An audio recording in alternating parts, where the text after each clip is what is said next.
aula para nós. Então, hoje nós Uau. vamos falar penas e gozos terrenos. Está lá no final do Livro dos Espíritos e também vamos falar do Código Penal da Vida Futura, que está, como nós vamos ver, no livro O Céu e o Inferno.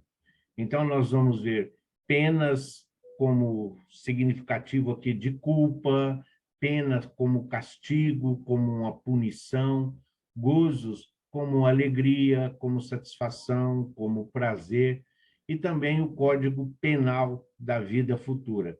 Se nós temos uma existência terrena e temos uma existência espiritual, qual a correlação que existe entre um e outro?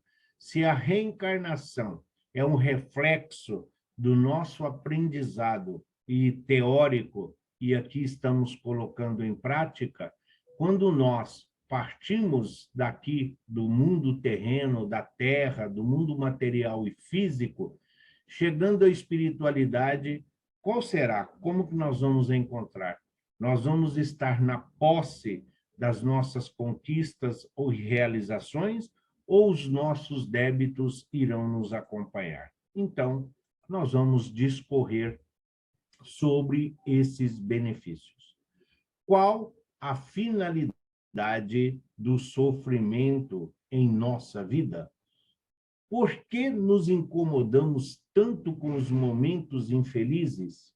Por que uns nascem na opulência e outros na miséria? Quanto de nós já não fizemos essa pergunta, se não as três? Por que tanto sofrimento nessa vida? Por que nós nos incomodamos tanto? Por que essa busca incansável atrás da felicidade? E o que é felicidade? Por que que uns nascem no planeta onde tudo que tocam parece que é realização, conquista, tudo é uma vida benfazeja, enquanto que para outros, simplesmente, a vida parece que vira-lhe as costas. Então, como que nós vamos vivenciar tudo isso? Por que meu vizinho tem carro, apartamento, casa na praia e eu não tenho?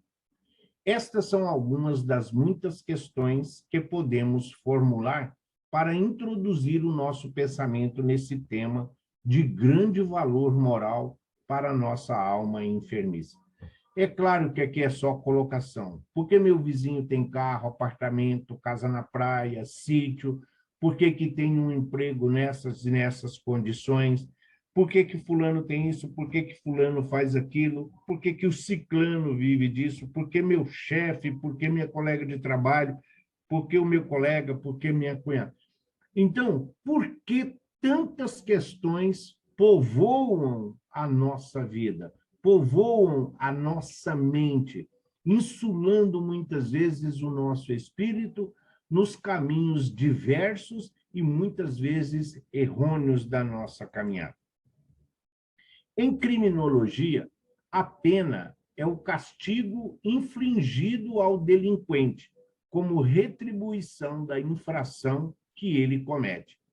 Tem o tríplice aspecto de repressão, correção e prevenção. Então, pena em criminologia é o castigo, é a pena, é a punição que a criatura recebeu por lesar a lei. No nosso caso aqui, criminologia, está falando a lei da sociedade, a lei civil a que todos nós estamos sujeitos. Todo aquele que transgride a lei, sim, ele está passível de punição. E essa punição, mesmo sendo uma ordenação humana, ela tem esse tríplice aspecto: reprimir para que não aconteça novamente, a correção.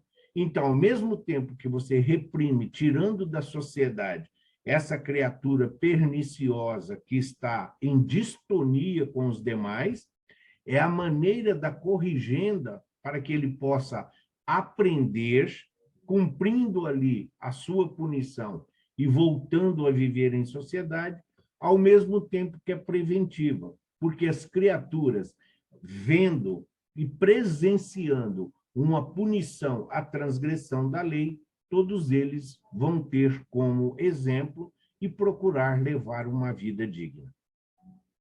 Em teologia, a pena está relacionada ao pecado. Mais uma vez, não é porque nós sabemos, nós já explicamos essa relação de pecado, mas principalmente os livros da codificação falam muito em pecado porque eles são fundamentados ainda no evangelho contido na Bíblia, e a Bíblia fala pecado. Em teologia, a pena está relacionada ao pecado, que traz consigo o castigo. Em geral, entende-se por pena devida ao pecado um mal físico imposto por Deus devido à culpa. Então, em teologia, todo aquele que comete um pecado é passível de castigo. Esse castigo é uma pena. E a pena é de acordo com o pecado. Por isso, desde o início da humanidade, as deficiências físicas e as anomalias eram relacionadas como se fosse um castigo de Deus àquela criatura que, em um momento ou outro, transgrediu a lei divina. Então, hoje, quando a criatura perde um bem, quando a criatura é acometido de uma doença, quando acontece algum fato de anormal na vida da pessoa, ainda costuma-se dizer que é Deus punindo devido a este pecado ou aquele erro que, porventura, a criatura tenha cometido. Ensina a teologia tradicional que o fim da pena está em que a bondade do universo, pervertida e frustrada por culpa do homem, seja novamente restabelecida. Nisso resplandece a justiça de Deus e a bondade da ordem moral. Teologia, nós sabemos, estuda os ensinamentos de Jesus, a Bíblia, o Evangelho, o Antigo Testamento e várias outras culturas, outros livros e outras religiões. Mas sempre está dentro dessa teologia, porque está relacionada ao estudo de Deus. É isso que ele está dizendo. Então, o que ele fala? Em teologia tradicional, sendo o universo harmonia, entende-se que o universo, quando acontecem esses fatos extraordinários, tragédias, cataclisma, catástrofes, isso é por culpa do homem que perverteu o meio em que nós estamos vivendo. Quando as criaturas reconciliam com a lei divina através da punição, então a ordem moral e a bondade de Deus resplandece para todas as criaturas. Gozar. Gozar, ter, desfrutar, possuir coisa agradável ou útil, levar uma vida de prazeres. Gozo, ato ou efeito de gozar, satisfação intelectual, moral ou física, prazer, contentamento, alegria, uso ou posse de alguma coisa que dá satisfação. Então, esse é porque está lá, gozos terrenos, como temos gozos futuros. Está no sentido de realização, de alegria, de recompensa, benfazeja, tudo isso.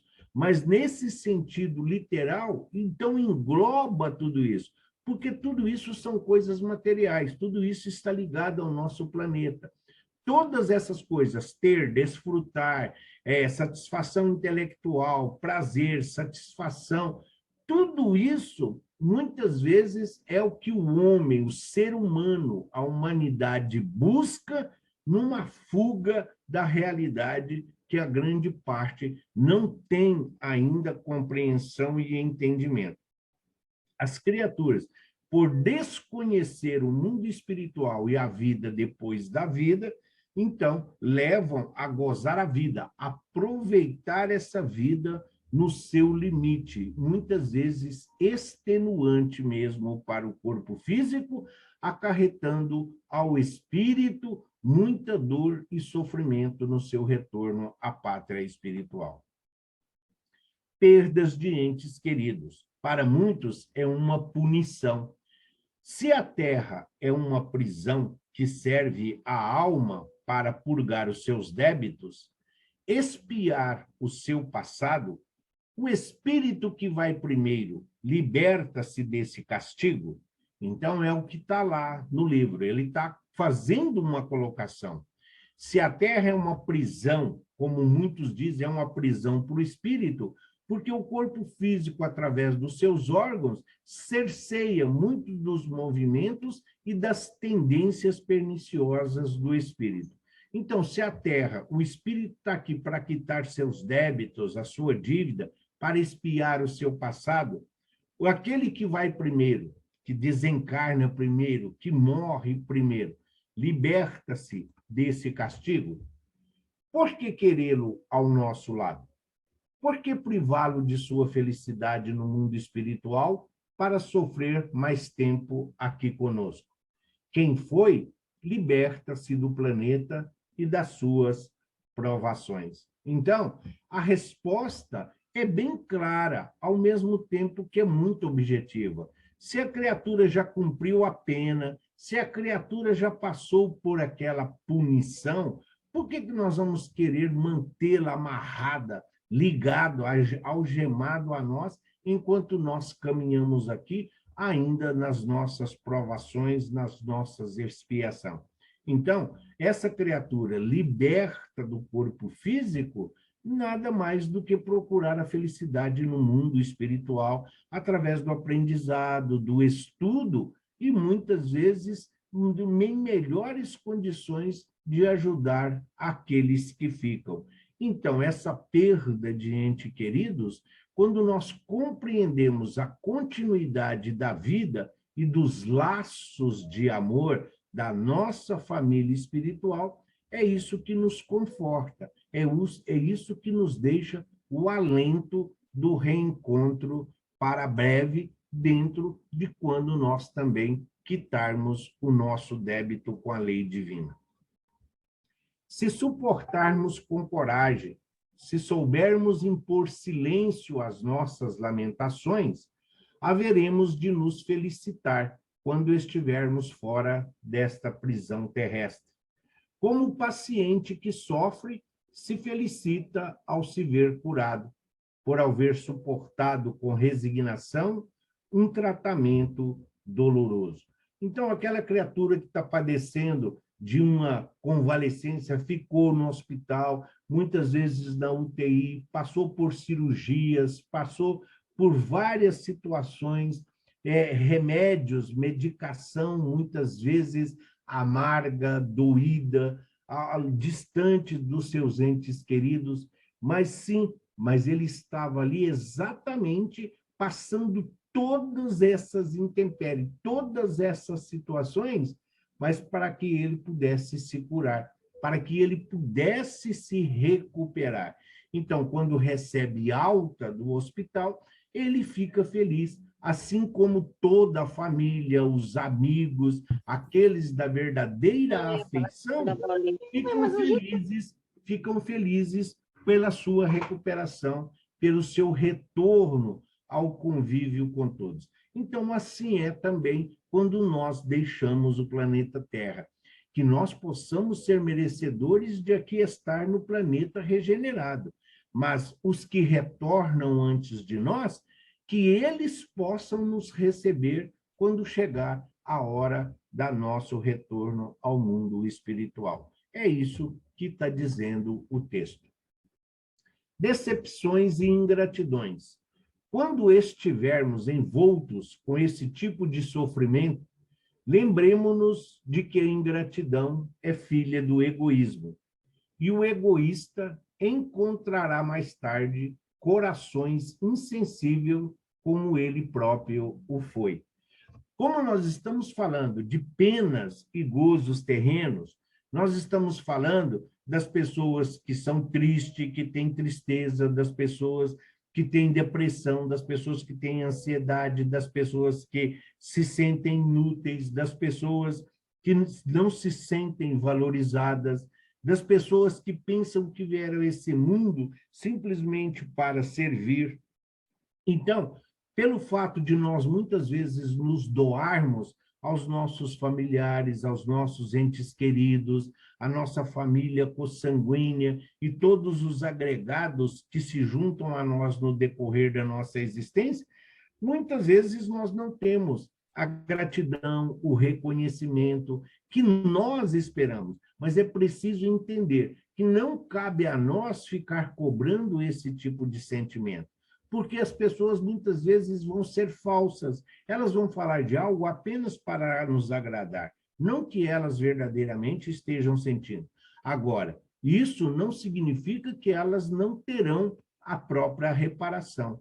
Então, mais tarde, elas irão deparar com situações na sua própria vida, na sua própria existência, onde elas receberão todos esses sentimentos, toda essa contradição que elas fizeram com aqueles que lhe foram próximos e que desfrutaram da companhia, que também eles, sim. Então, ela vai receber a ingratidão. Mas não é Deus que está castigando, não é Deus que está punindo, é a própria criatura colhendo a semeadura que ela mesma fez. A ingratidão é uma prova para a persistência em fazer o bem. Na contrabalança do sofrimento, existe a afeição daqueles que nos amam, a de encontrar corações que simpatizam com o nosso. Essa aventura é recusada ao egoísmo. Essa aventura, essa alegria. Então, a ingratidão é para que nós possamos perseverar. Não precisa, por exemplo, para nós é dever e obrigação fazer determinadas tarefas, cumprir determinadas metas, certas situações. Então, eu pago aluguel, eu pago a água, eu pago a luz, eu faço compra no mercado, sim. Então, são coisas que nós fazemos em benefício de todos. Ah, mas isso, então, sim, mas alguém precisa fazer. Ah, mas é porque eu trabalho, eu não vou no mercado porque eu trabalho. Olha, eu não pago a luz porque eu preciso pagar a minha faculdade, a minha locomoção, o dinheiro não só. Não, ninguém está cobrando, não é isso que a doutrina está dizendo, não é isso que os benfeitores dizem. Eles dizem que a pessoa precisa dizer, olha, seja quem for, que vive com o pai, com a mãe, com o marido, com a avó, quem quer que seja, dizer, ah, você foi no mercado? Muito obrigado por estar aí buscando o sustento, os suprimentos para a nossa vida, para a nossa existência. Às vezes a gente chega em casa, está lá a bolacha que nós gostamos, o biscoito que nós gostamos, aquele iogurte, a margarina que nós gostamos, mas nenhum muito obrigado não tem. Então, é esse o sentido da ingratidão. Isso não vai interferir na nossa tarefa, porque faz parte da nossa programação, faz parte do nosso planejamento. Para nós, é um exercício para que continuemos a fazer o bem, envolvendo em vibrações a todas essas criaturas. Mas essas pessoas ingratas, essas pessoas que só querem ser servidas, qualquer que seja o laço emocional familiar que une, terão que prestar contas à divindade, terão que se reconciliar com a lei divina, muitas vezes através de reparação dentro do vale de lágrimas e dor, de ranger de dentes que o Cristo quis dizer. Uniões antipáticas, que também é muito relacionado aos gozos terrenos. Casamentos, noivados, namoros, feminicídio, homicídio, pedofilia. Tudo isso, muitas vezes, vem dessas uniões antipáticas. Por quê? Num planeta de provas e expiações, nós sabemos que a maioria dos relacionamentos ou casamentos, mas a união de dois seres, está aí, muitas vezes, no sentido provacional, no sentido de expiação, no sentido de reparação, no sentido, muitas vezes, sacrificial. E, muitas vezes, as uniões hoje são por interesse, de acordo com aquilo que a criatura pode usufruir dessa situação. Por isso, disse a respeito às afeições do corpo e da alma. Lembremos-nos de que é o espírito quem ama, e não o corpo. E que, dissipada a ilusão material, o espírito vê a realidade. Então, num primeiro momento, aquilo de amor à primeira vista pode ser traduzido como a primeiro interesse, a primeira conveniência, a primeiro de acordo com o que eu posso usufruir desta relação, desta união. E aí, quando passa tudo essa da matéria, à medida que os dias vão passando, as semanas, os meses e os anos, nós nos deparamos com a realidade. Então, como bem colocou, se você vai se unir a uma pessoa, a primeira pergunta que deve fazer, e não é do Jô Soares a frase, tá? É de Emmanuel Kant. Então, ele fala, será que eu vou ter o mesmo prazer de conversar com essa pessoa daqui 30 anos? Daqui 25 anos? É esse o sentido de união antipática. Nós temos que nos unir simplesmente com o objetivo de ajudar, de auxiliar, de acolher, de confortar, de instruir a outra criatura. Não que é para completar, não que vamos encontrar a metade da laranja, porque Deus não criou ninguém imperfeito. Então, essas uniões antipáticas estão muito mais associadas a esses encontros fortuitos e casuais, de busca de prazer e satisfação, que muitas vezes os atos ali cometidos, depois os desdobramentos e as consequências amarram ou algemam as pessoas por uma grande parte da vida, o que os leva a decepções, frustrações e outras situações até mais graves. O homem pode gozar na terra de uma felicidade completa? Não, pois a vida que lhe foi dada como prova ou expiação, mas dele depende aliviar os seus males e ser tão feliz quando se pode ser na terra. Então, o próprio Cristo disse, a felicidade não é, né, desse mundo, felicidade não é aqui. Porque felicidade, nós compreendemos dentro do Cristo disse, de uma perfeição, onde não tem fome, onde não tem dor, onde não tem guerra, onde não tem ainda toda essa dor e esse sofrimento aos nossos olhos. Maltrato de animais, o mínimo, o maior desrespeito para com o meio ambiente. E se fosse ainda em relação às coisas chamadas da natureza, ainda assim haveria punição. Mas nós, muitas vezes, não conseguimos nem mesmo observar e sentir as necessidades dos nossos semelhantes, dos nossos irmãos.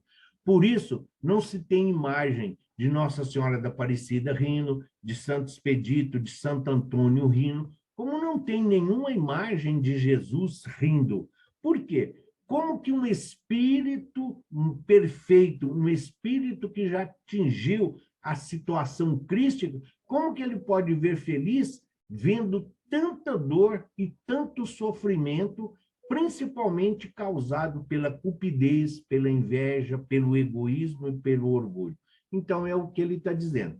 Mesmo não tendo a felicidade completa, mas nós podemos ter momentos felizes, momentos agradáveis, lembranças benfazejas da nossa existência, das nossas realizações, das nossas conquistas, do bem que fizemos, do amor que distribuímos, da caridade que nós participamos. Então, felicidade completa não, mas podemos ser felizes tanto quanto se é permitido em um planeta de provas e expiações. Porque o homem é o artífice da sua própria infelicidade. Artífice, porque o homem é o próprio operador, porque o homem é o próprio trabalhador, porque o homem é o próprio artista, o causador da sua própria infelicidade. Porque se ele praticasse a lei de Deus, ou seja, a lei de justiça, amor e caridade, poderia poupar muitos males e gozar de uma felicidade tão grande quanto o comporta a sua existência num plano grosseiro. Então, não é Deus, não é Jesus, não são os santos, não são os nossos anjos guardiões, anjos protetores, não é a nossa mãe, não é o nosso pai, não é o marido, não é a esposa, não é o filho, não é a filha, não é o neto, não é a neta, não é o chefe, não é o patrão, não é a empresa, não é nada de conquista materiais, não são as viagens. É simplesmente nós somos os artífices da nossa infelicidade, da nossa própria infelicidade, porque nós ainda não compreendemos que a nossa essência é espiritual e que nós estamos no planeta Terra para avançar moralmente. E só avançamos moralmente quando conseguimos colocar em prática os ensinamentos de Jesus, o que Jesus nos deixou como legado.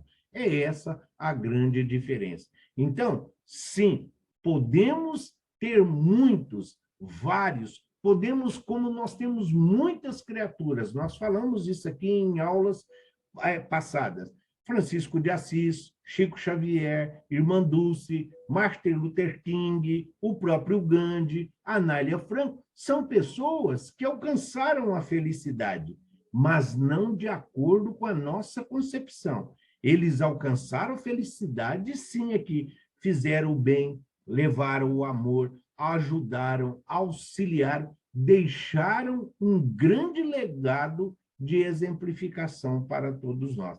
Mas nós estamos muitas vezes voltados para as coisas materiais e não espirituais. Porque as classes sofredoras são em maior número? Nós estamos falando de penas e gozos terrenos.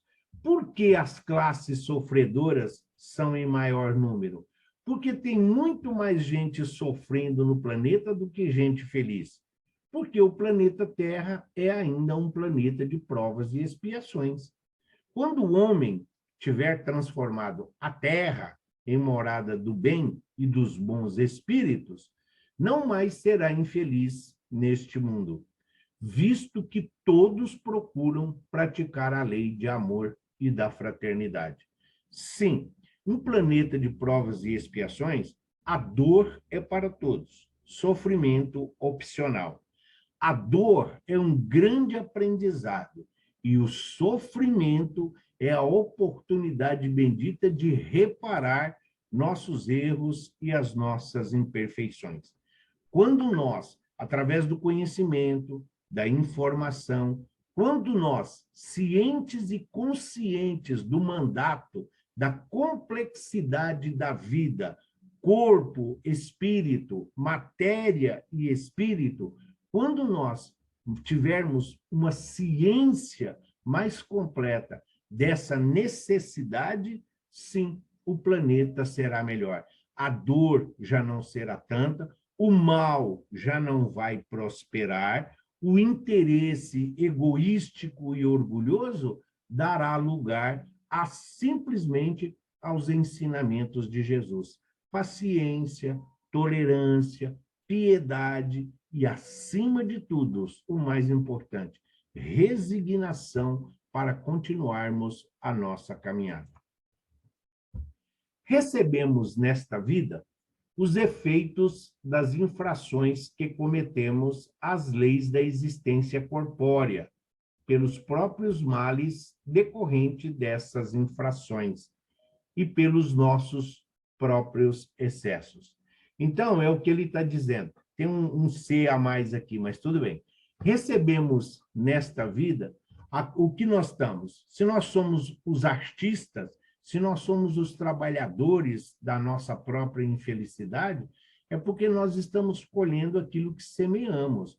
Nós muitas vezes edificamos a nossa casa sob a areia. Nós muitas vezes nos esquecemos do vento, da tempestade, das intempéries. Então, nós olhando apenas do nosso ponto de vista terreno, do ponto de vista de uma existência, muitas vezes nós nos levamos ao desequilíbrio e à desarmonia, o que leva à revolta, que leva à discórdia, que leva à lamentação, que produz o desânimo que muitas vezes nos deixa nesse prostramento, porque nós nos sentimos incapazes, impotentes de compreender a inteligência suprema que rege a nossa vida e a nossa existência. Se remontamos à origem do que chamamos infelicidade terrena, veremos esta como consequência de um primeiro desvio do caminho certo. Em virtude desse desvio inicial, entramos no mau caminho e caímos na infelicidade. O que ele está dizendo?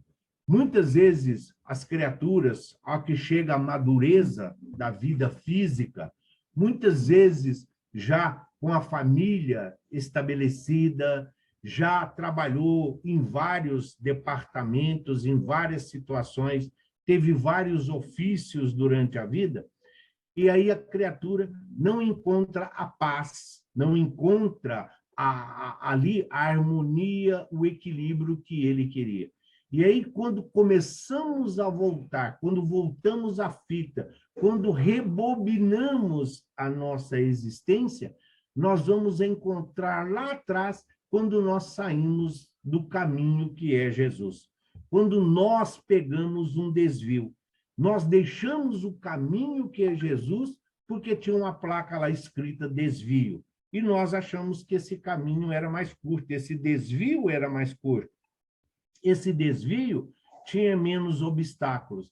E aí, esse desvio nos leva a um outro desvio, a um outro atalho, que leva a um outro desvio, que leva a um outro atalho, e somente depois de muito sofrer, depois de muito penar, depois de muito dor, é que nós vamos retornar ao caminho principal. Só que aí, muitas vezes, o corpo físico já debilitado, as próprias condições já não nos permitem mais retomar os mesmos sonhos e os mesmos objetivos. Por isso, nós sofremos, por isso nós nos sentimos muitas vezes incapazes e até mesmo alguns se sentem fracassados na sua existência terrena. Entretanto, podemos dizer que há uma medida comum para... Entretanto, podemos dizer que é uma medida comum de felicidade para todos os homens, expressa da seguinte forma: para a vida material, é a posse do necessário. Para a vida moral, a consciência pura e a fé no futuro. Então, é o que ele está dizendo. Busca a felicidade. Se nós corrermos atrás da felicidade como corremos atrás de uma borboleta, nós não vamos conseguir pegar. Ela vai passar em algumas situações, alguns lugares que nós não vamos. Mas se nós ficarmos sentadinhos ali, cultivando as flores, um jardim, quando menos percebermos, lá está ela pousando em nosso ombro. Então, é o que ele está dizendo. Não é para ninguém se conformar com a situação, mas para a vida material, confiar em Deus, que Ele sabe de todas as nossas necessidades e que nós devemos buscar primeiro as coisas de Deus, porque assim tudo mais nos será acrescentado. Mas nós podemos, sim, você pode ter um salário, mas não significa que você não possa buscar um emprego melhor, um salário melhor, condições melhores de trabalho, onde os ganhos serão proporcionais à sua dedicação e à sua responsabilidade. Sim, e podemos ter uma casa, um carro, casa na praia, sim, podemos, mas devem servir de alavanca para a nossa evolução moral e espiritual, e não para cultivar o egoísmo, o orgulho ou a cupidez, levando ainda a outras situações de promiscuidade que muitas vezes são aparentes para nós. E para a nossa vida moral, uma consciência pura e a fé no futuro. Deitar, chegar quando o corpo físico vai repousar, a consciência não nos cobra, não fica ali latejando na nossa consciência uma conversa atravessada, nós somos mal educados, fomos grosseiros, não praticamos o bem que a oportunidade nos ofereceu, as pessoas vieram até nós pedir ajuda e nós negligenciamos, fomos imprudentes, fomos imprevidentes em várias situações. Então, muitas vezes, abusamos, desperdiçamos, cansamos os nossos olhos, nossos ouvidos, os nossos pés, deixamos nos conduzir para lugares que não podiam nos oferecer nenhum acervo espiritual. Então, é o que ele está dizendo. Consciência pura e fé no futuro. A consciência de que fizemos tudo o que está ao nosso alcance e que o amanhã, a confiança no porvir, são as promessas que o Cristo nos deixou. E é isso que nos faz seguir dentro de todas essas dificuldades que nós vivemos. De ordinário, os males da vida terrena estão relacionados diretamente com as necessidades artificiais que criamos. Muitas vezes, nós criamos situações, muitas vezes nós criamos necessidades virtuais. Sim, nossos avós não tinham celular, alguns não tinham geladeira, não tinham televisão de LED, tinha uma televisão que você precisava ligar hoje para assistir amanhã. Queria comunicação, você tinha que escrever uma carta que às vezes demorava uma semana para chegar, para você ter notícia. Então, tudo isso, sim, mas a lei do progresso, a lei do trabalho, a ciência a serviço da humanidade, a tecnologia permitindo a evolução espiritual, mas nós muitas vezes criamos necessidades supérfluas, necessidades artificiais que nós poderíamos perfeitamente passar sem elas. Academia é importante? É, mas não é fundamental. Sim, você pode, como se diz, pode ter o carro, tá, mas e antes de ter o carro, o que nós usávamos para nos locomover? Sim, você precisa comprar uma roupa toda semana, tá, mas antes não era assim. Então, muitas vezes, as facilidades do progresso e do trabalho faz com que nós criamos necessidades que não são necessárias. É assim mesmo que se diz. Aquele que soubesse restringir os seus desejos e olhasse sem inveja os que tivessem acima dele, livrar-se-ia de muitos desenganos nesta vida. O mais rico seria o que menos necessidade tivesse. Essa é a pergunta que Kardec faz e é a resposta que ele tem. Qual é o homem mais rico? É aquele que tem menos necessidade. Basta ver o exemplo do nosso querido Chico. A simplicidade e a humildade em que ele viveu enquanto encarnado e o legado que ele nos deixou. Então, a necessidade dele era praticamente toda ela espiritual, e isso era suprido todos os dias e todos os momentos da sua existência.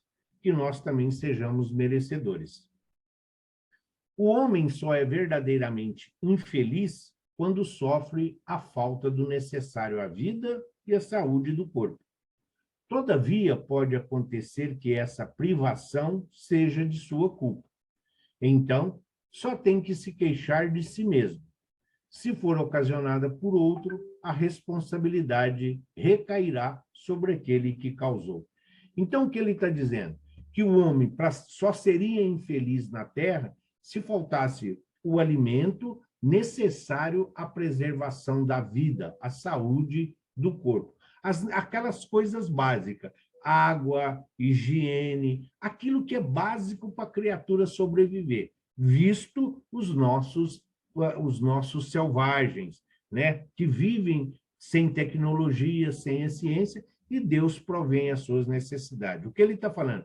Se essa privação pode, se for fruto da preguiça, da ociosidade, do comodismo, da zona de conforto, então a criatura não tem. Ah, meu pai trabalha, minha mãe trabalha, então a criatura cresce e se desenvolve no meio da preguiça e da ociosidade, tendo atendidas as suas necessidades.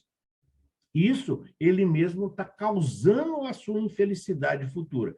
Agora, o que ele está dizendo é que, se essa falta do necessário, do básico, for por causa de outra pessoa que causou isso, que levou a criatura, tirou a casa, tirou o trabalho, tirou a dignidade, tirou a saúde, escravizando, fazendo com que a pessoa trabalhasse além do horário normal, enganou a pessoa dentro da sua ignorância, aproveitando-se da sua falta de conhecimento, de informação, e hoje a criatura vive nessa situação, muitas vezes, de mendicância.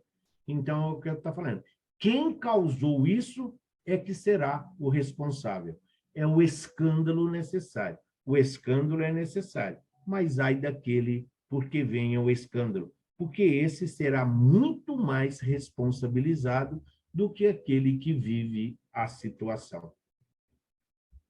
Muitos dos males originam-se de não seguirmos a vocação que determina as nossas aptidões naturais. Muitas vezes são os pais que, por orgulho ou avareza, desviam seus filhos da vida que Deus lhes traçou, comprometendo-lhes a felicidade. Por efeito desse desvio, responderão por eles. O pai frustrado, porque queria ser advogado e o pai dele não deixou, ele obriga o filho, já que é ele que está pagando, já que é ele que é o mantenedor, obriga o filho a fazer direito porque era o que ele queria, causando o filho queria ser garçom, o filho queria ser cozinheiro. Não, então, mas ele vai querer mudar. Aí leva a criatura a essa vida de frustração e decepção. A menina queria ser professora, a filha queria ser professora. Não, isso não é profissão de gente digna. Imagina, na nossa família, não, porque o que vão pensar? Vão pensar que a gente está indo à falência.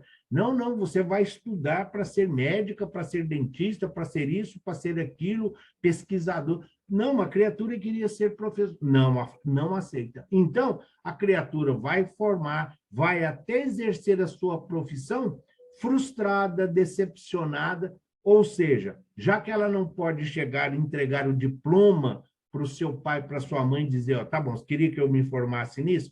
Tá aqui, ó, me formei, tá aqui o certificado, tá aqui o diploma, agora eu vou fazer o que eu quiser. Mas, infelizmente, não é assim, porque a grande maioria dos filhos ainda dependem financeiramente e estruturalmente dos pais e acabam acatando aquilo que lhes é imposto. E os pais serão responsabilizados por essa infelicidade terrena.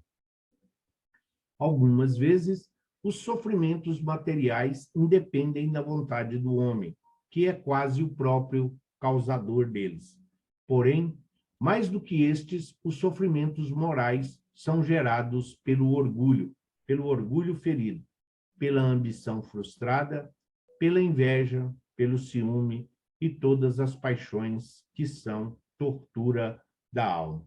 Enquanto nós olharmos a vida apenas do ponto de vista material, apenas do ponto de vista dessa vida, se não buscarmos um outro prisma, se não buscarmos observar a vida do ponto de vista espiritual, que nós estamos aqui para aprender, nós vamos nos tornar criaturas desanimadas, desequilibradas, debilitadas espiritualmente, que muitas vezes, quando nos despertamos para a realidade da nossa existência, o dia já passou, a existência já findou e nós desperdiçamos a oportunidade da reencarnação.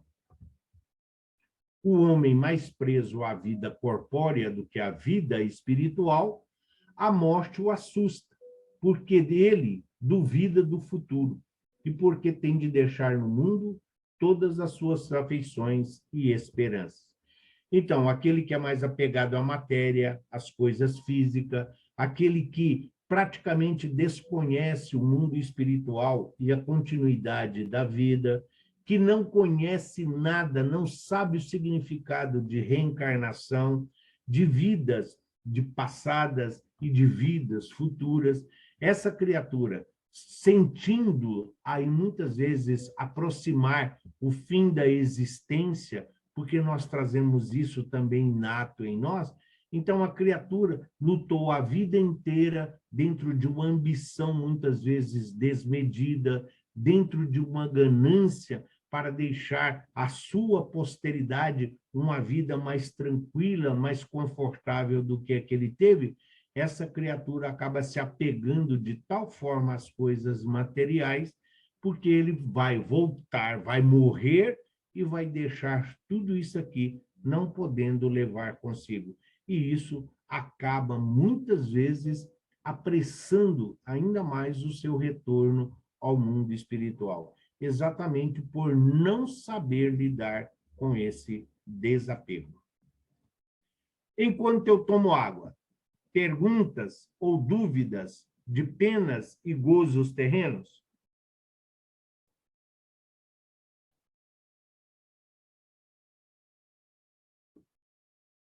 Não. Então vamos embora. Vamos lá. Então agora nós vamos falar do Código da Vida, o Código Penal da Vida Futura. Nós falamos até agora, então, de penas, castigos, punição, dor e sofrimento na Terra, de como nós vivemos aqui dentro da materialidade, entre alegria e realização, entre satisfação e prazer, entre alegria e tristeza, entre lágrimas, mas também entre muitos das nossas conquistas. Então, vamos ver agora o Código Penal da Vida Futura. O Código Penal da Vida Futura, apresentado por Allan Kardec na obra O Céu e o Inferno, no capítulo 7 da primeira parte, é a fonte de interessantes reflexões em torno da lei de causa e efeito que rege os caminhos humanos.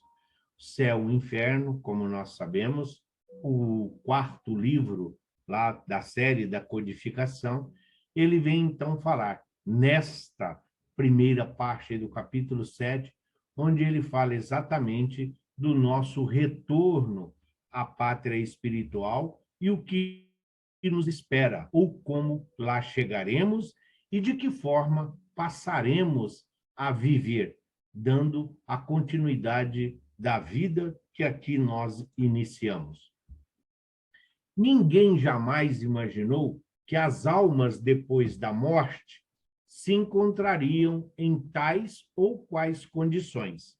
São elas, essas mesmas almas partidas da terra, que nos vêm hoje iniciar nos mistérios da vida futura, descrever-nos a sua situação feliz ou desgraçada, as impressões, a transformação pela morte do corpo, completando assim, em uma palavra, os ensinamentos do Cristo sobre este ponto. Então, antes do Cristo, apesar de estar bem intrínseco no Antigo Testamento, mas ninguém sabia o que acontecia depois da morte. Tinha-se uma vaga ideia, imaginava, até se criava um cenário do que poderia acontecer. Mas não. Com o advento da doutrina espírita, o fantasma, a assombração, deu lugar, sim, a pessoas que nós amamos, aos nossos familiares, amigos, conhecidos e até desconhecidos, que vêm relatar como estão no mundo espiritual, como lá chegaram, em que situações se encontraram, como foi o seu despertar no mundo espiritual. Alguns despertaram imediatamente e se viram abraçados, se viram conduzidos pelos seus familiares, pelos seus benfeitores. Outros tiveram a decepção de ficar vagando nas regiões inferiores, carregando a sua culpa, o seu remorso, e vendo repetir a cada dia e a cada momento os atos insanos e as atitudes que nós cometemos enquanto estávamos aqui na carne. O Espiritismo não se apoia, pois, numa autoridade de natureza particular para formular um código fantasioso. Então, o que vai dizer? Religião é a transformação moral. Ciência é estudo. Filosofia esclarece. Filosofia, a ciência moral, as leis morais que regem a nossa existência. Ciência é pesquisa, é conhecimento, é informação.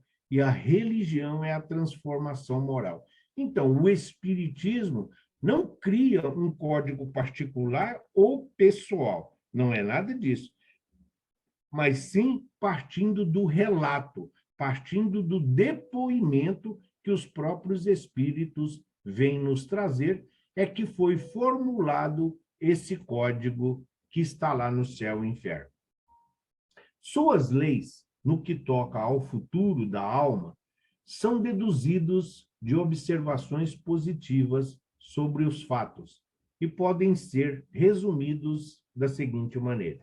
Se existe um mundo espiritual, eles têm leis, normas e regras. Tem, sim, regimentos que são observados.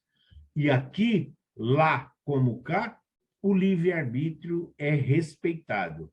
Não existe castigo, não existe punição. Nós levamos aquilo que nós fazemos. A nossa bagagem chegou muito antes de nós. Então, ninguém pode dizer que o destino da sua viagem foi errado ou está modificado. Então, resumidamente, esse código da vida, esse código penal da vida futura, pode ser esclarecido da seguinte forma. Esses números que vocês vão ver que vão aparecer agora em algumas colocações, eles seguem o mesmo padrão que está no livro Céu e Inferno. É claro que não foi um Ctrl+C, um Ctrl+V, mas sim uma reprodução interpretativa do que está lá. O que não significa que muitas das palavras e muita da colocação não está exatamente como está lá. Tanto é que não colocamos todos, porque senão ficaríamos aqui uma semana falando desse código e dos artigos que regem esse código penal da vida futura. A alma, ou espírito, sofre na vida espiritual as consequências de todas as imperfeições que não se libertou durante a vida corpórea. Seu estado feliz ou infeliz é inerente ao grau de sua depuração ou de suas imperfeições. Então, nada melhor do que o primeiro artigo ser exatamente isso. Na vida espiritual, nós sofremos as consequências e o desdobramento das nossas imperfeições ou das nossas virtudes, daquilo que nós fizemos. Seremos felizes ou infelizes de acordo com a nossa existência, a nossa responsabilidade e o nosso comprometimento.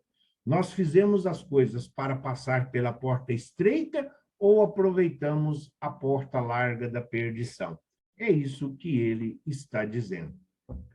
Toda imperfeição é, ao mesmo tempo, uma causa de sofrimento e de privação de alegria, da mesma maneira que toda qualidade adquirida é causa de alegria e de atenuação dos sofrimentos. Toda imperfeição leva a uma dor, a um sofrimento moral, porque lá nós não temos corpo. Então, o sofrimento é moral, é o sofrimento do espírito. E essa privação de alegria é exatamente por não termos aproveitado a nossa existência. Da mesma forma que aqueles espíritos que realizaram, passaram pela vida sem reclamar, sem murmurar, humildes em espírito, mas que fizeram tudo o que estava ao seu alcance para si e para o próximo, vão se ver livres das dores e principalmente da angústia que muitas vezes nos aprisiona e nos liga ainda à nossa existência terrena. Não há uma só imperfeição da alma que não acarrete consequências desagradáveis e inevitáveis. E não há uma só qualidade boa que não seja fonte de felicidade. Jesus disse que é preciso reparar até o último ceitil. Nós, muitas vezes, erramos, ou como diz a Bíblia, pecamos pelo pensamento. Jesus, na Bíblia, fala o pecado pelo adultério, pelo pensamento, adulterar pelo pensamento. Então, o que ele está dizendo nesse terceiro item? Ele diz exatamente isso. Por menor que seja a falta, se faz necessário uma reparação. Não tem como atenuar, porque, como nós vamos ver mais para frente, não basta o arrependimento. Necessário se faz que a reparação seja feita. Então, da mesma forma que os nossos benfeitores, o Cristo, fica lá procurando nos nossos arquivos espirituais algo que nós fizemos de bom. Livramos um animal de ser atropelado, pegamos uma pomba na rua que foi atropelada e fizemos ali um curativo, rezamos uma Ave Maria para alguém que estava necessitado, fizemos uma prece, uma vibração por um desconhecido que nós não sabíamos, mas que tivemos uma ideia de um acontecimento, de um fato. Então, sempre vai se buscar algo que nós fizemos de bom para que nós possamos ser recompensados. E muitas vezes, essas coisas que nós fizemos, que nem damos importância, é que vai atenuar a nossa estada no mundo espiritual. Porque foi feito sem nenhum interesse. Exatamente por isso é que tem a grandiosidade aos olhos da misericórdia divina. A soma das penas é assim proporcional à soma das imperfeições, como a dos gozos é proporcionada às somas das boas qualidades. Se errou 1, 2, 3, 4, 5 vezes, então são 5 punições. Ou uma punição enorme, um acúmulo. O rapaz lá de São Bernardo, o instrutor lá de ginástica, ele não foi condenado 409 anos? É impossível ele cumprir, mas por quê? É uma pena sobre pena. Então, é uma infração sobre outra. É o que ele está dizendo. A mesma coisa, quando nós fazemos boas coisas, também é uma sobrepondo a outra. Então, uma pequenininha com outra pequena, com outra pequena. Várias gotas d'água formam uma poça que também pode formar um lago ou um açude. Depende de como nós entendemos essa quantidade à nossa volta. E as nossas virtudes e as nossas atitudes refletem dessa maneira no mundo espiritual. A alma que tiver, por exemplo, 10 imperfeições, sofrerá mais do que aquela que tiver apenas 3 ou 4. Isso é lógica, isso é raciocínio. Quando dessas 10 imperfeições só lhe restarem 1/4 ou a metade, ela sofrerá menos. E quando nada mais restar, ela nada sofrerá, porque será perfeitamente infeliz.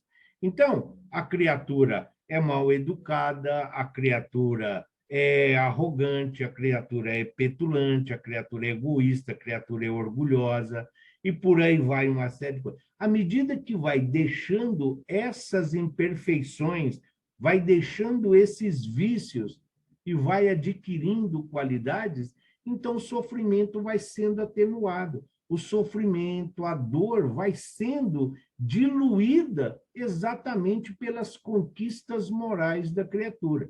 até chegar o momento em que ela quitou o carnê, até chegar o momento em que ela recebeu a quitação da sua dívida.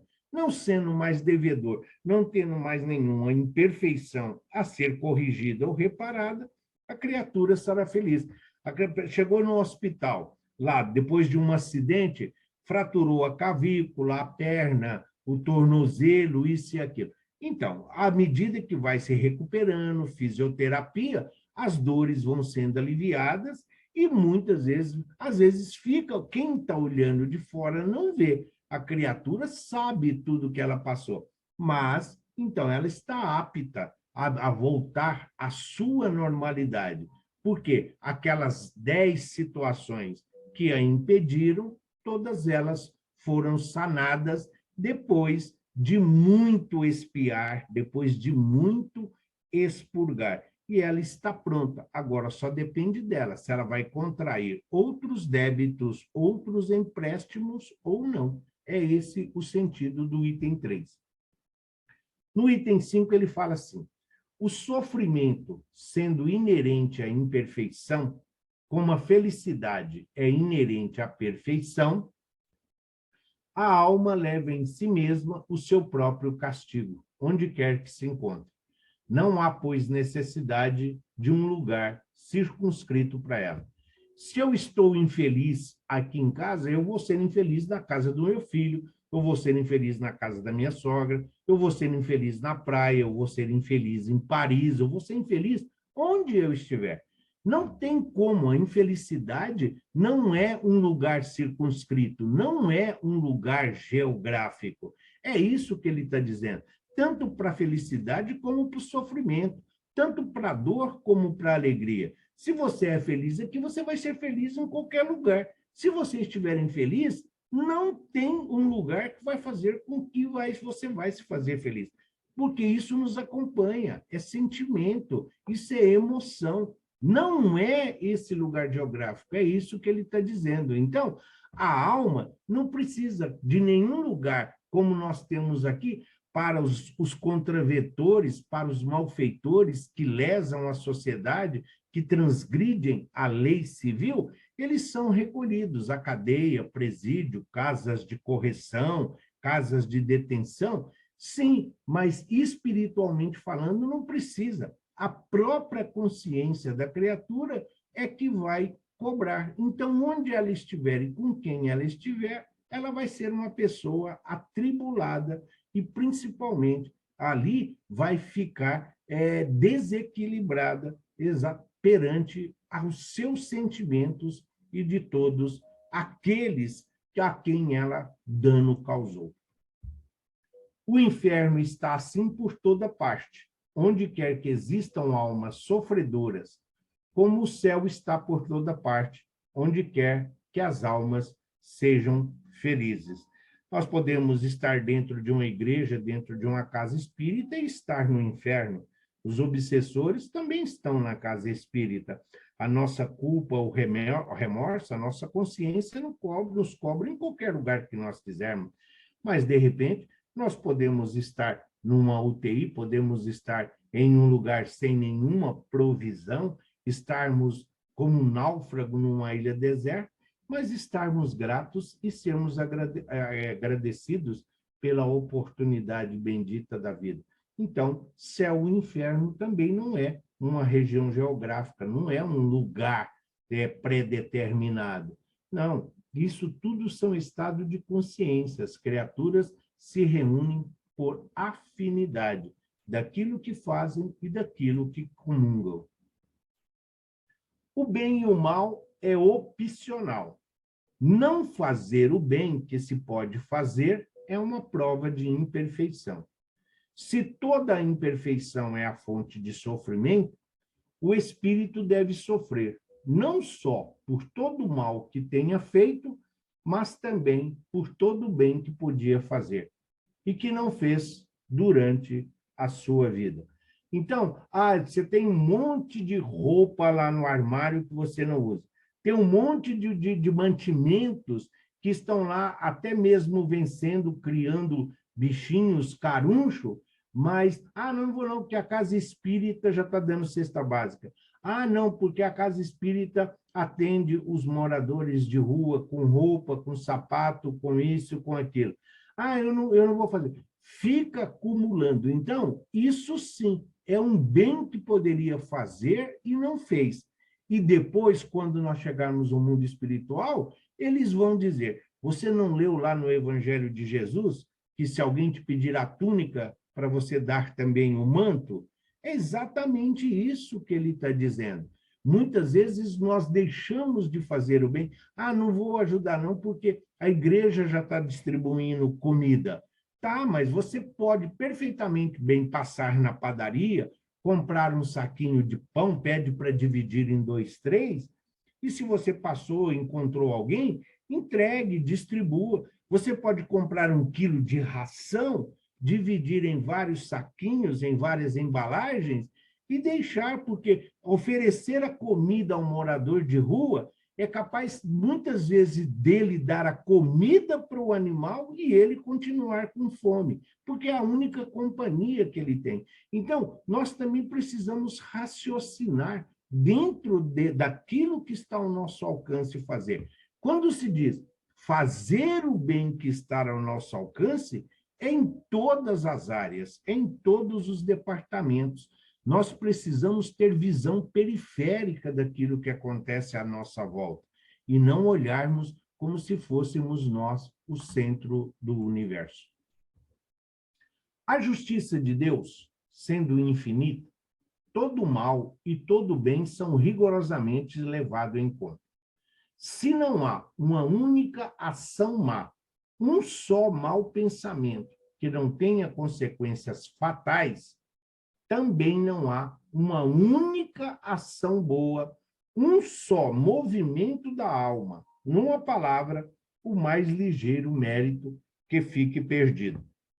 Sim, a espiritualidade, como nós falamos agora há pouco, às vezes, um bom dia que você falou para um desconhecido fez com que ele se refletisse e mudasse aquele pensamento de fazer bobagem que ele estava.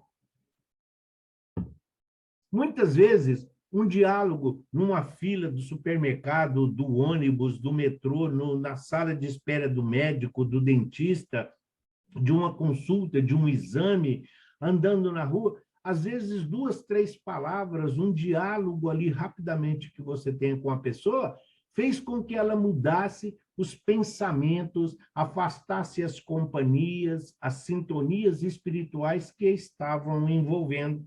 Exatamente porque muitas vezes nós somos ali esse instrumento, nós estamos refletindo o Cristo que já existe em nós. Nossas palavras são um eco da voz do Cristo. E essas influências e essas sugestões acabam, muitas vezes, afastando-se da criatura exatamente por não identificar com aquilo que nós fizemos.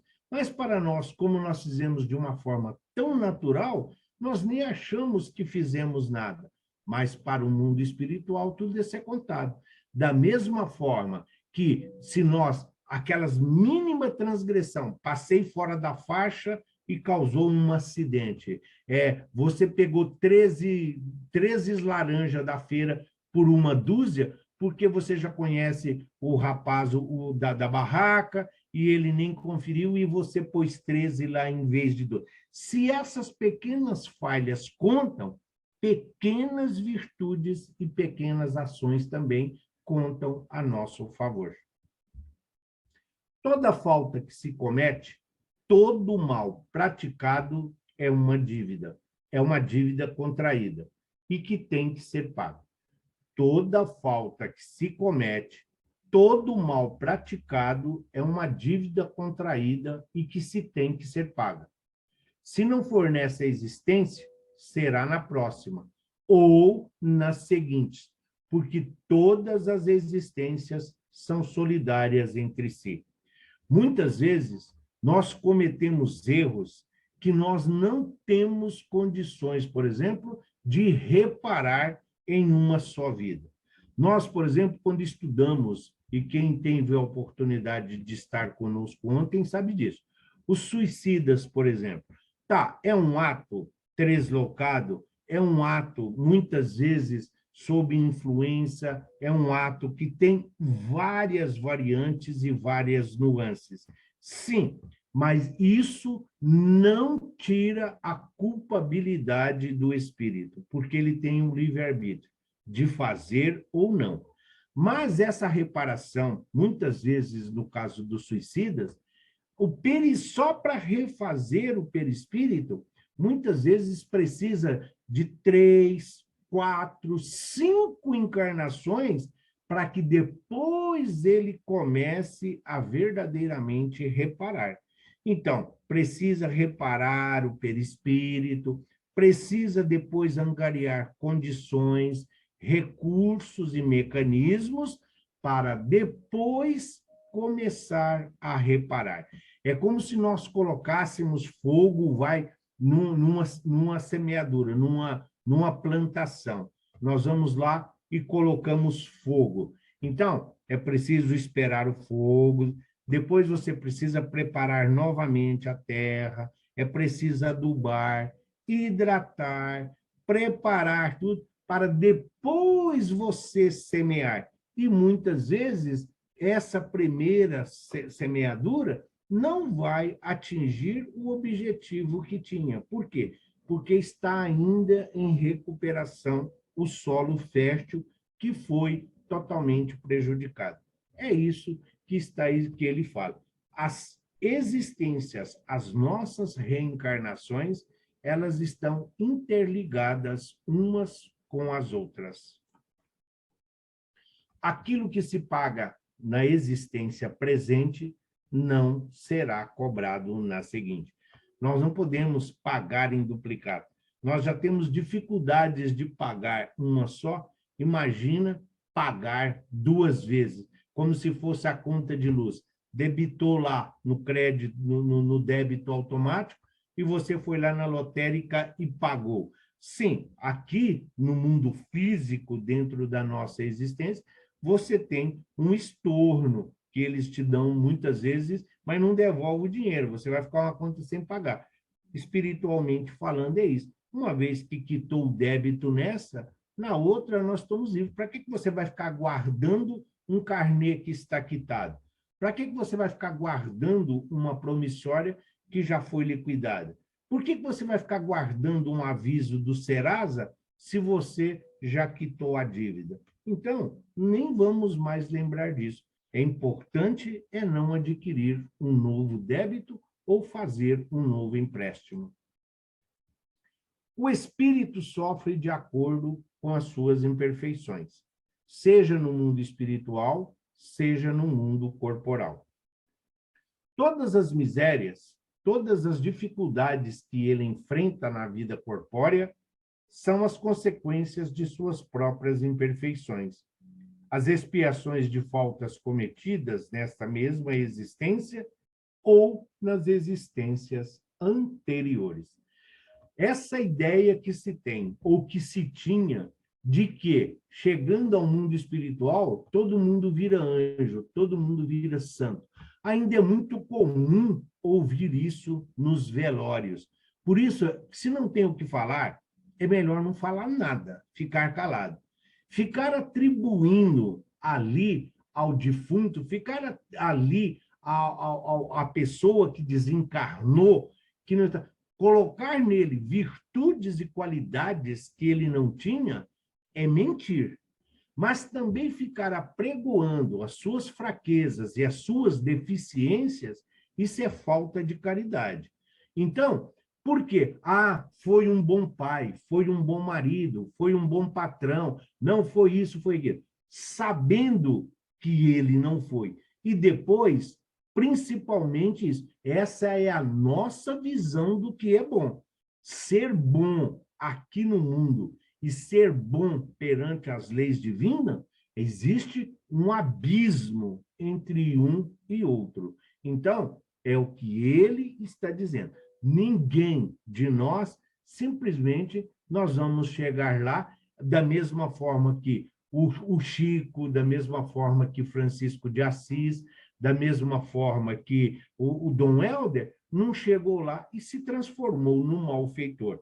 nós não retroagimos. Não é assim que funciona.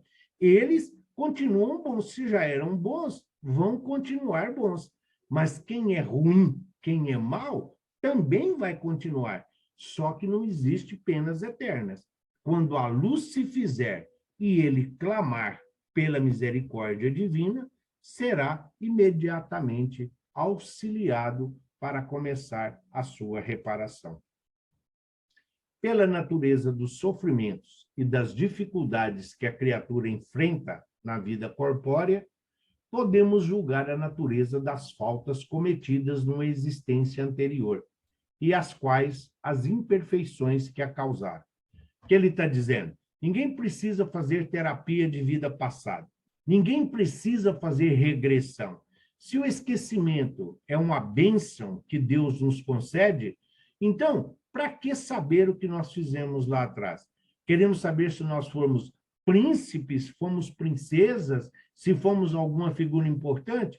E se nós nos depararmos que fomos assassinos, que fomos negligentes médicos, que fomos causadores de tragédias que levaram aí ao desencarne de muitas pessoas?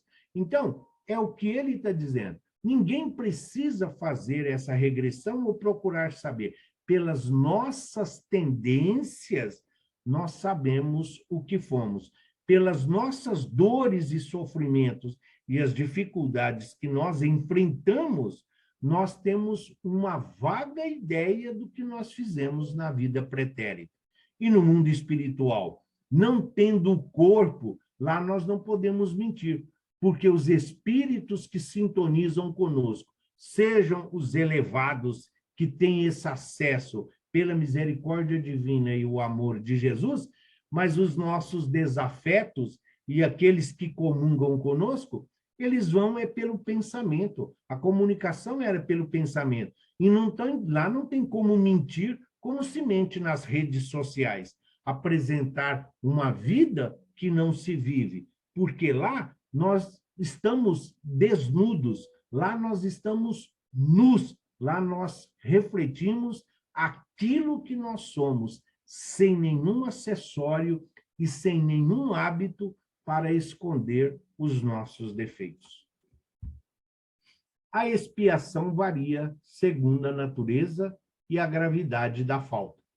A mesma falta pode, assim, provocar expiações diferentes, segundo as circunstâncias atenuantes ou agravantes nas quais ela foi cometida. Aquela criatura que cometeu um assassinato para roubar é uma coisa.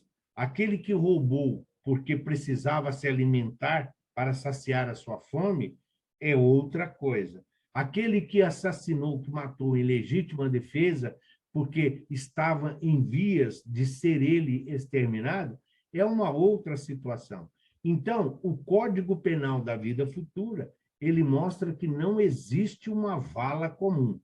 O mesmo gênero de crime, existem várias formas de se quitar, de se ali reconciliar com a lei divina.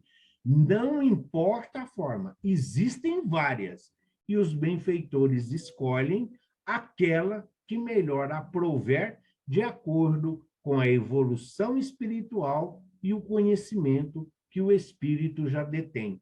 Assim, é facilitado em parcelas, em pequenas e suaves parcelas, que nós possamos quitar o nosso débito junto à espiritualidade maior.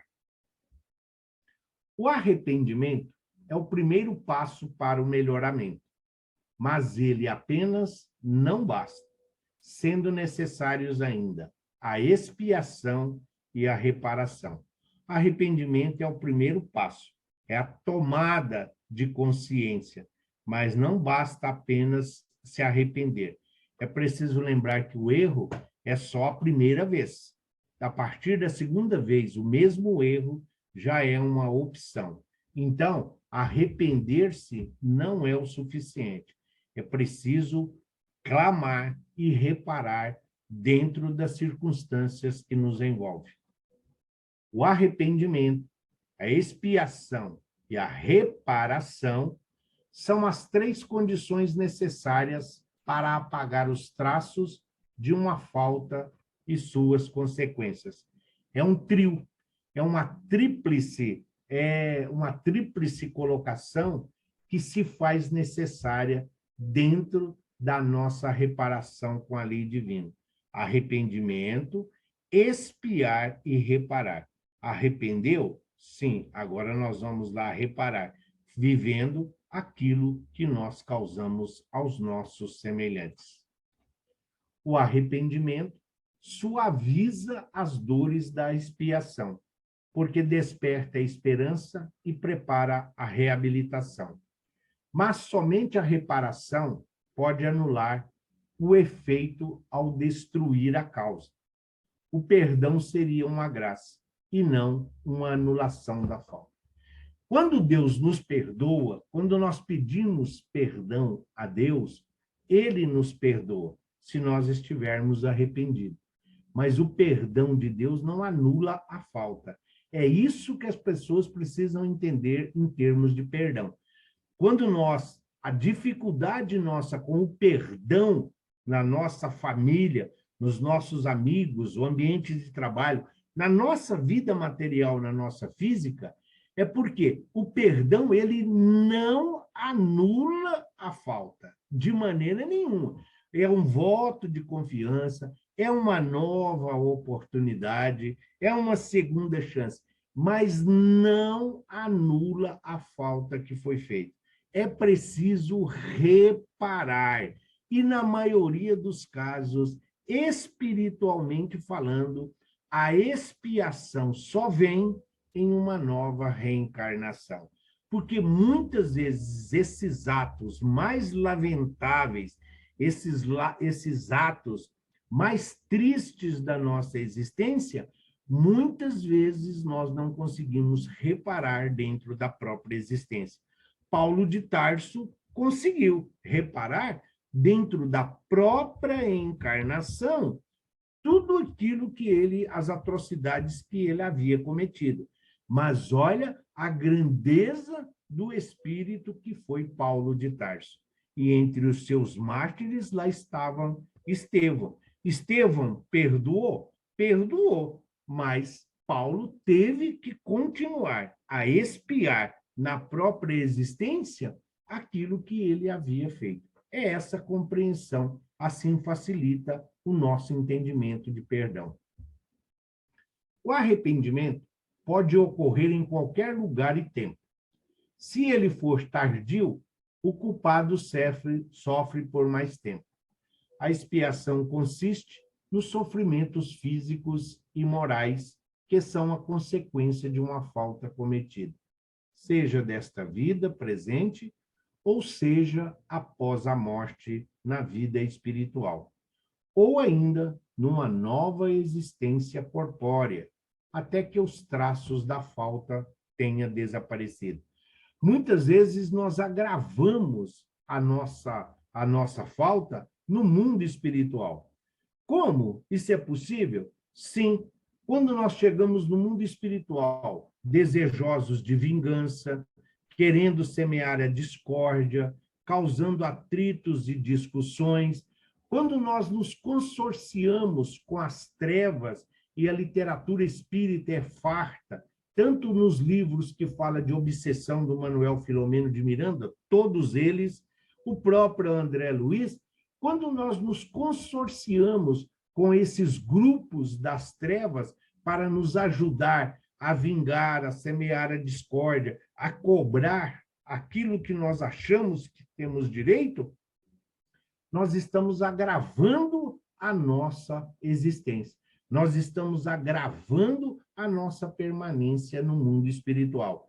E aí, muitas vezes, as vibrações e as preces não chegam até nós. Por quê? Porque nós estamos cristalizados no ódio e hipnoticamente comandados por essas mentes perniciosas.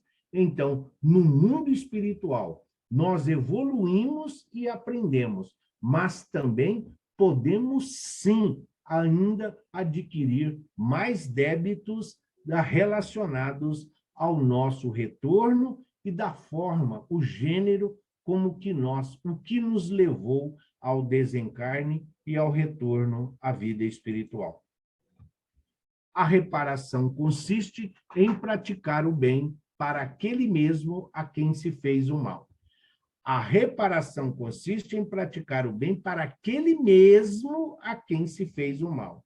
Aquele que não repara os seus erros nessa vida, por fraqueza ou má vontade, tornará a encontrar-se numa outra existência com as mesmas pessoas que ofendeu, e em condições escolhidas por ele mesmo para poder provar-lhes o seu devotamento, fazendo-lhes tanto quanto bem, quanto mal havia feito. Então, temos a oportunidade como amigo, como primo, como colega de serviço. Não fizemos. Aí você vem como pai, como filho, como irmão, como marido, como esposo. Não. Então, como que nós vamos fazer com esses desafetos? A espiritualidade aproveita todas as condições, as que melhor nos favorecem, e de comum acordo, como foi Segismundo, como foi o Adelino, como foi a Raquel, ali houve um acordo, ali houve perdão, ali houve reparação, ali houve um acerto para que todos pudessem avançar de comum acordo. Agora, quando nós nos tornamos reticentes, quando nós nos tornamos recalcitrantes e má vontade, muitas vezes a imposição, muitas vezes a reencarnação compulsória nos leva a situações difíceis, mas que nós temos a oportunidade da reparação. Nem todas as faltas acarretam um prejuízo direto e efetivo. Nesses casos, a reparação se realiza, fazendo-se o que deixou de fazer, cumprindo-se os deveres que foram negligenciados ou desprezados, as missões em que se tenha falido, praticando-se o bem reparador do mal que se fez. Numa vida, você foi um escritor que desvirtuou através de mentiras e disseminando aí conceitos que levaram as criaturas à perdição e à satisfação. Você disseminou conceitos materialistas que desvirtuavam e, principalmente, adulteravam o Evangelho de Jesus. Numa outra vida, você não vai vir como uma criatura, como um mendigo, como um morador em situação de rua, como alguém analfabeto.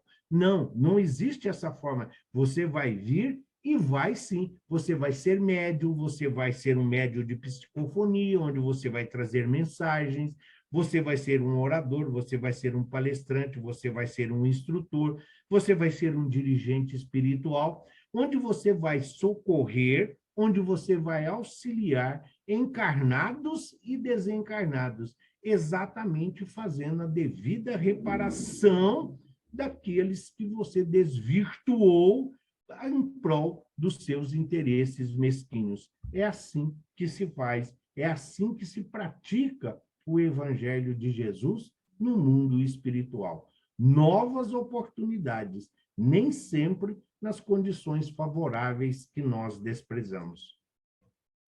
Isso quer dizer, sendo humilde quando se foi orgulhoso, é a maneira de reparar. Sendo humilde quando se foi orgulhoso. Bondoso quando se foi duro. Caridoso quando se foi egoísta. Benevolente quando se foi maldoso. Trabalhador quando foi preguiçoso. Útil quando se foi inútil. Bom exemplo quando se foi um mau exemplo, e assim por diante. É dessa maneira que o espírito progride, tornando proveitoso o seu passado. Sejam quais forem a inferioridade e a perversidade dos espíritos, Deus jamais os abandona. Todos têm o seu anjo da guarda, que vela por eles, vigia as expansões da sua alma e se esforça para despertar-lhe bons pensamentos, desejos de progredir e de reparar numa nova existência o mal que se tenha feito. Deus nunca nos abandona. Jesus jamais nos perde de vista. Somos ovelhas sob os seus olhos atentos, protegidos e conduzidos no caminho da vida. E ainda temos os auxiliares do Cristo, estes abnegados trabalhadores que zelam por nós, sempre nos ofertando novas oportunidades de aprendizado, de amar, de servir, de instruir e também de acolher, para o nosso aprendizado e para a nossa evolução espiritual. Não obstante, o guia ou protetor espiritual age na maioria das vezes de maneira oculta, sem exercer nenhuma pressão. O espírito deve melhorar-se pela força de sua própria vontade, e não por força de qualquer constrangimento. Diferente de nós, pais, mães, avós, amigos, nós não vamos... Olha, se você faltar a aula, você vai para o umbral. Se você faltar no trabalho, os obsessores vão te perseguir a semana inteira. Se você não fizer o evangelho no lar, os benfeitores e Jesus não vão mais na sua casa. Se você não doar uma roupa, vai... Não existe uma imposição. Benfeitor espiritual, anjo guardião, espíritos familiares, esses abnegados auxiliares do Cristo, eles não nos impõem nada, eles não nos exigem nada. E a maioria das vezes, a quase totalidade das vezes, eles nos orientam de uma forma tão sutil que nós achamos que nós estamos realizando pelo nosso próprio esforço, esquecendo muitas vezes de agradecer a esses abnegados servidores que com tanto carinho zelam de cada um de nós. Apesar da diversidade de gêneros e graus de sofrimento dos espíritos imperfeitos, o Código Penal da Vida Futura se resume nesses 3 princípios. Nós abordamos várias maneiras. Olhamos as alegrias, as penas e os castigos e as conquistas terrenas, e também abordamos como chegamos no mundo espiritual, se em condições de sermos socorridos, amparados e atendidos em nossas necessidades, ou se vamos vagar ainda na busca de encontrar-se com nós mesmos. Então, tudo isso que nós vemos a respeito do Código Penal pode ser resumido da seguinte forma: o sofrimento é inerente à imperfeição. Quanto mais imperfeito, mais propenso ao mal, porque nós somos influenciáveis, nós somos muito vulneráveis e nós nos deixamos muitas vezes conduzir pelos interesses e conveniências. Aquilo que agrada ao corpo físico, mesmo sendo prazeroso e satisfatório, na grande maioria das vezes, não é recomendável. Toda imperfeição e toda falta que dela decorre trazem o seu próprio castigo, nas suas consequências naturais e evitáveis. Como a doença decorre dos excessos, o tédio da ociosidade, sem que haja necessidade de uma condenação especial para cada falta e para cada indivíduo. Não existe um regimento para cada falta, para cada vez que nós transgredimos a lei. A lei divina é clara, a lei de Deus é imutável e está inserida nos 10 mandamentos ou no decálogo. Amar a Deus, não cultuar imagens, guardar o sábado, honrar pai e mãe, não matar, não roubar, o adultério que devemos ter cuidado, tudo isso. Então, nós não precisamos de uma lei para dia, uma lei para noite, uma lei para criança, uma lei para mulher, uma lei para neto, uma lei para isso, para o branco, para o preto, para o amarelo, para o roxo. Não, é a imperfeição é que leva que nós precisamos criar tanta regra, tanta lei, tanta norma, o que muitas vezes leva ao estrangulamento do judiciário, porque nós temos muito mais dificuldades.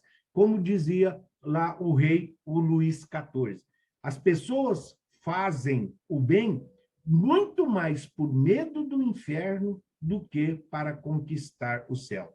Se tivesse recompensa para cada vez que se fizesse o bem, as pessoas iam fazer o bem pelo interesse na recompensa, e não por causa das situações adversas que isso cria. É essa situação que se apresenta dentro da nossa existência. Todo homem, podendo corrigir as suas imperfeições pela sua própria vontade, pode poupar-se os males que dela decorrem e assegurar a sua felicidade futura. Então, nós conhecemos as nossas imperfeições, os nossos defeitos. Não adianta colocar embaixo do tapete, não adianta vestir um hábito para as pessoas de fora, o exterior, apresentar bonito e saudável. É os túmulos caiados que Jesus dizia, cheios de podridão por dentro. Se nós queremos assegurar a nossa felicidade futura, devemos procurar exercitar, praticar, exemplificando no nosso dia a dia os ensinamentos e aquilo que Jesus nos deixou. Essa é a lei da justiça divina. A cada um segundo suas obras, tanto no céu como na terra. É os 10 mandamentos, é os ensinamentos de Jesus. Justiça divina. Deus não é justo, Deus é a justiça. Então, a cada um segundo as suas obras, tanto nas penas e nos gozos terrenos, como o Código Penal da vida futura.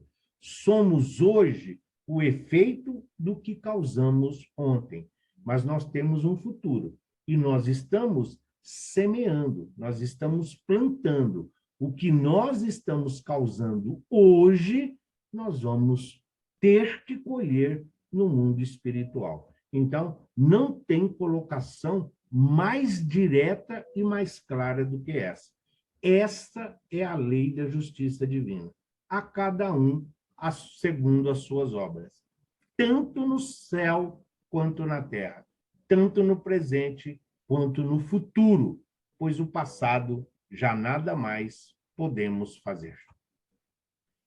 E na nossa próxima aula, na próxima semana, nós vamos falar então dela, Maria de Nazaré. Para muitos, o terceiro espírito em escala espiritual. Jesus, João Batista, que foi o próprio Cristo que assegurou, e Maria, a sua contribuição, a importância ímpar deste espírito que proporcionou a vinda do Cristo aqui entre nós. Nós vamos ver a importância dela e a importância da maternidade. E por isso que em muitos hinos de várias denominações, mas dentro do próprio cristianismo, dizem: em cada mulher um traço de Maria Deus deixou. Então, assim será. Que assim seja. Graças a Deus e graças a Jesus.